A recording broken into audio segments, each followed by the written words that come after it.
when Maurice Carver clipped a name badge that read, Mo Daniels, Environmental Services, to a gray uniform shirt on the night of the 9th of December. The woman at the night shift desk did not look up from her phone. That was the first thing he noticed. Not rudeness, exactly. Just the specific invisibility a building gives to the man pushing the mop. He was 55 years old. 3 championship rings in a safe at home. A net worth past $140 million. And a name carved into the granite over the front entrance of the building he had just walked into, through the loading dock, though the letters did not spell Carver. They spelled Della Carver Memorial Hospital, after his mother. And not one person on the night shift had any idea that the founder was now standing in their break room, learning where the mop sink was. He had built this hospital so that no family in Eaton Springs would ever be turned away. Tonight he had come, in a gray shirt with a stranger's name on it, to find out whether that promise was being kept. A supervisor handed him a cart and a list. Floors 4 and 5, then the ER hallway. You don't talk to patients. You don't go in rooms with the door closed. You're basically furniture. She said it without malice. She said it the way you describe weather. Understood, Maurice said. And Maurice Carver picked up the mop and said absolutely nothing. He worked the 4th floor first, and he let his eyes move the way they always moved when a room thought he wasn't anybody. The first thing he saw was a supply drawer in the nurse's alcove. Over the official label, someone had taped a strip of masking tape and written, in careful block letters, for the scared ones. Inside, when it drifted open, were juice boxes and small stuffed animals and a roll of stickers. None of it hospital-issued, all of it bought by somebody's own hand.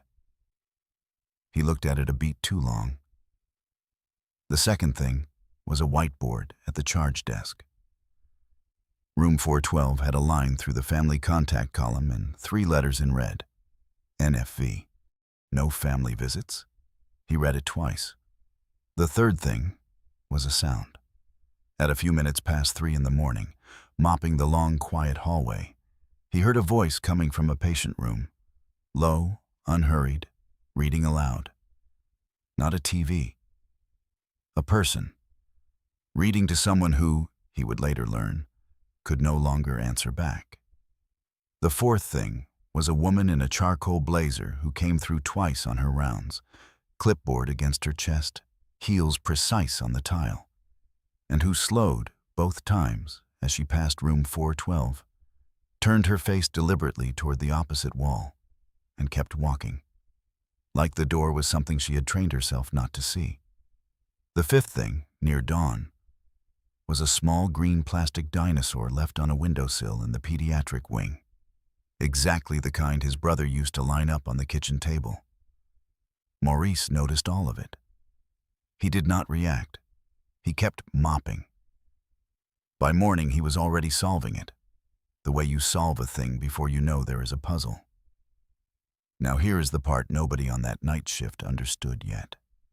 The man in the gray shirt with the borrowed name had not taken a janitor's job for the reason any of them would have guessed. He had built this entire hospital because of a single night 31 years ago, the exact date on the badge, the 9th of December, and he had come back as nobody on purpose to find out if the worst thing that ever happened to his family was still happening to other people's, 3 floors above the name of his own mother. What every person in that building had absolutely no idea about was one single fact. And by the end of this video, you are going to understand why a billionaire pushed a mop down a hallway at 3 in the morning, and why the coldest person in the building turned out to be hiding the one thing that would break her open completely. You are not going to see who was in room 412. And then you are going to understand it could only have been them. So stay with us for the whole video, because the thing that finally made this man cry was not the cruelty he came expecting to find.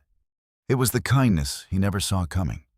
Maurice Carver grew up in Eaton Springs, in a house where the heat got cut twice a winter, raised by a small woman named Della, who cleaned other people's houses and came home with cracked hands and a spine made out of rebar.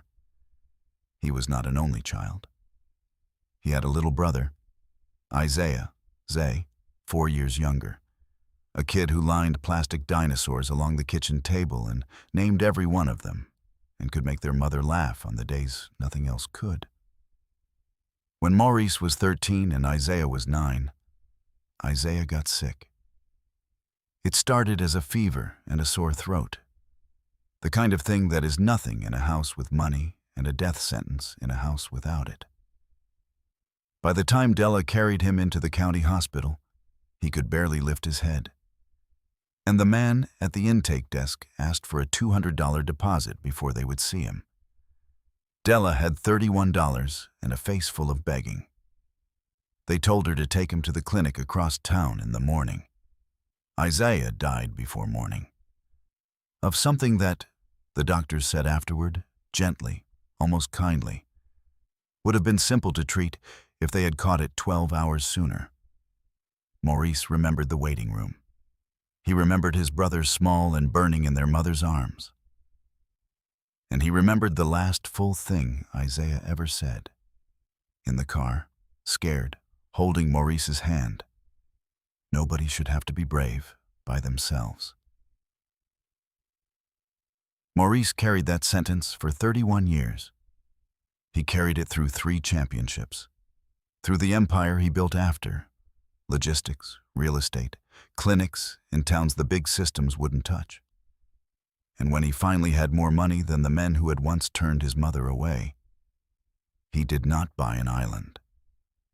He went home to Eaton Springs and built a hospital where the intake desk would never, ever ask a frightened mother for a deposit. He named it after Della. He endowed a charity care fund out of his own pocket and wrote the rule into the founding charter in one line. No one is turned away. Then he handed it to administrators to run, and he went back to his life. 3 weeks ago, an anonymous letter had reached him. A nurse, too afraid to sign her name, said the promise was being broken from the inside. So Maurice put on a gray shirt and a stranger's name, and he came home on the worst anniversary of his life to see for himself. Vivian Cross, Director of Patient Financial Services, had not always been the woman who walked past room 412 without turning her head. She was 53. She had grown up wanting to be a doctor, had the grades, had the fire, had a folder of medical school brochures under her bed at 16. What she did not have was a father who stayed. Harold Cross had walked out when Vivian was 9 years old, the same age Isaiah was, and he had not looked back. And the leaving had taught her a lesson she built the rest of her life around. Softness is the thing that gets you left. She did not become a doctor. She became the person who managed the numbers, because numbers do not abandon you. She was good at it, ruthless even.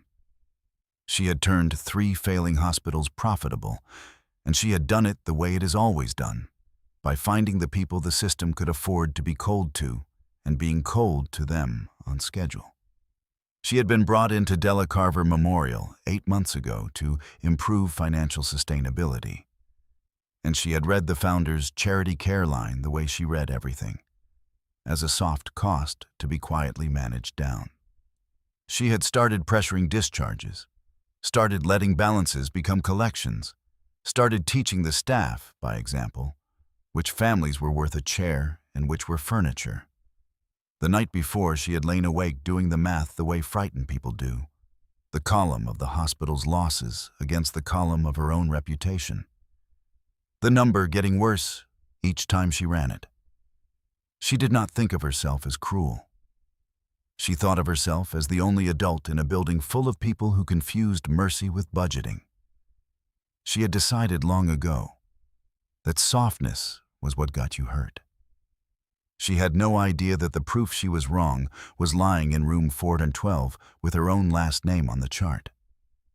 It was a little after 2 the next night when Maurice, mopping the ER hallway, came around a corner and saw it happen. A young woman in a gas station jacket sat in a plastic chair holding a toddler against her shoulder. The boy was flushed and limp, his breathing too fast, his small hand fisted in his mother's collar. Her name, he'd learn, was Reina Ortiz. The boy was Mateo. He was 2. And Vivian Cross was crouched in front of her with a clipboard and a voice pitched low and reasonable and final. "Mrs. Ortiz, I understand he's not feeling well. But you have an outstanding balance of $4,200 and our policy on non-emergent return visits." "He's burning up." Reina's voice cracked on it. "Please, just look at him. The nurse can advise you on urgent care options that might be more affordable." And Maurice Carver, 55 years old, worth $140 million, stood in the hallway of his own hospital with a mop in his hands and watched his brother die again. He did not move. Not yet. Because 30 feet away, a thing was already happening that he did not understand.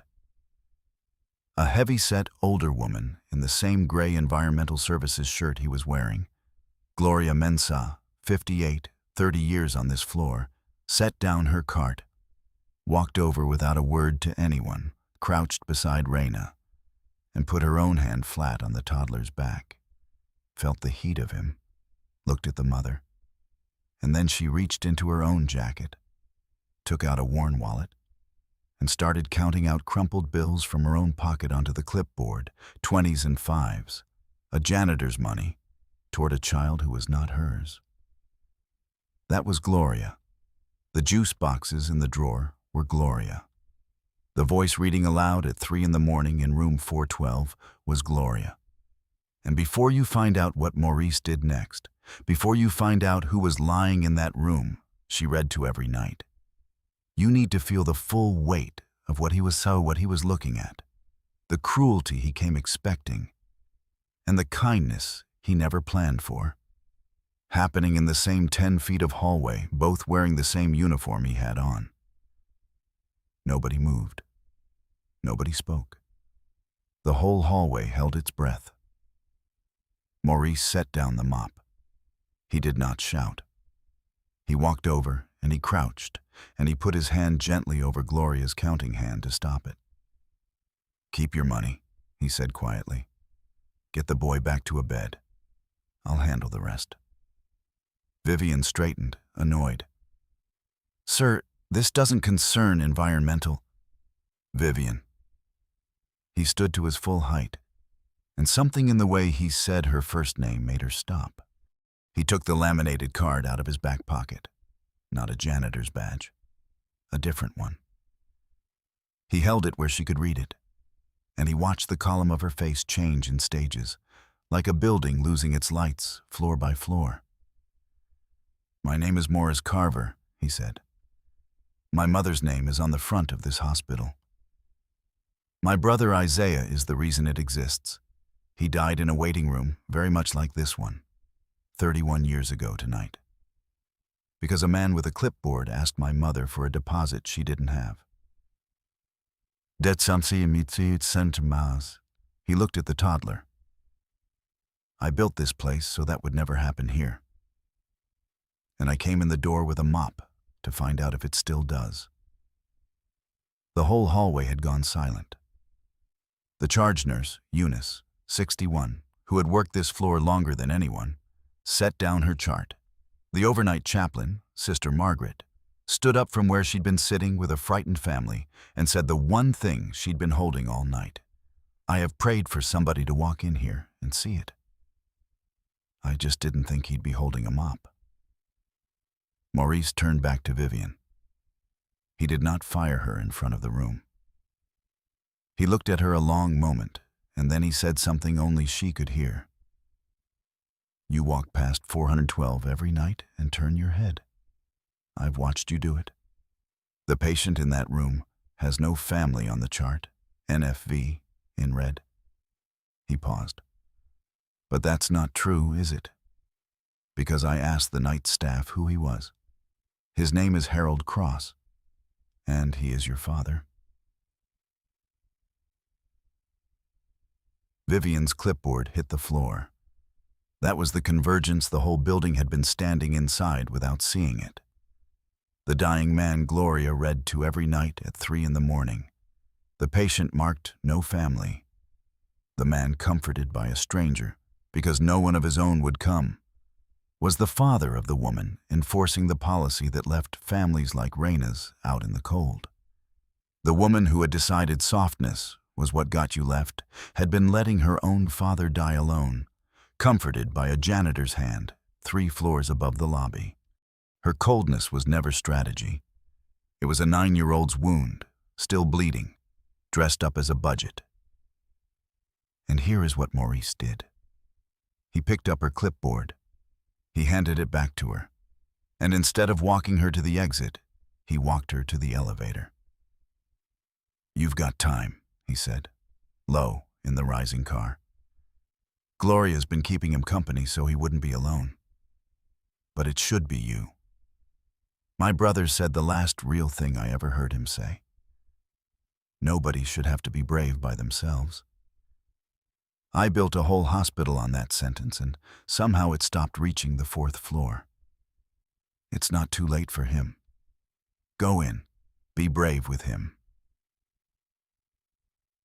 He left her at the door of room 412, where a janitor was reading aloud to a dying man, and he went back downstairs to keep the rest of his promise. He cleared Reina Ortiz's balance to 0 and admitted Mateo that night. The boy was on antibiotics within the hour and home within 3 days. He reinstated the charity care charter in full by the end of the week and put it back beyond any administrator's reach. And he found Gloria Mensah, who had quietly spent 30 years and an uncountable amount of her own money being kind in a building that treated her like furniture. And he made her director of patient dignity, a role that did not exist until he invented it for her on the spot. And he named the Children's Fund after a little boy who once lined plastic dinosaurs along a kitchen table. His brother had been right all those years ago. Nobody should have to be brave by themselves. Not a frightened mother in a plastic chair, not a dying man in room 412. Not even, it turned out, the woman who had forgotten it most. So look at what one night shift uncovered. A janitor who'd been quietly holding the whole building together with her own wallet and finally got seen. A frightened mother who walked in expecting another no and walked out with a healthy son. A chaplain who got to watch a prayer answered. A daughter who got led to a door she'd been walking past for 8 months and got there in time to take her father's hand. And a man worth $140 million who put on a stranger's name to find out whether the promise he made to a dead 9-year-old was still alive. His brother told him, in a car, scared, a long time ago. Nobody should have to be brave by themselves. Maurice built a hospital on it. And so should you, not the hospital. The sentence. If you've ever been the person in the gray shirt that a room decided not to see, drop a comment and tell us where you're watching from.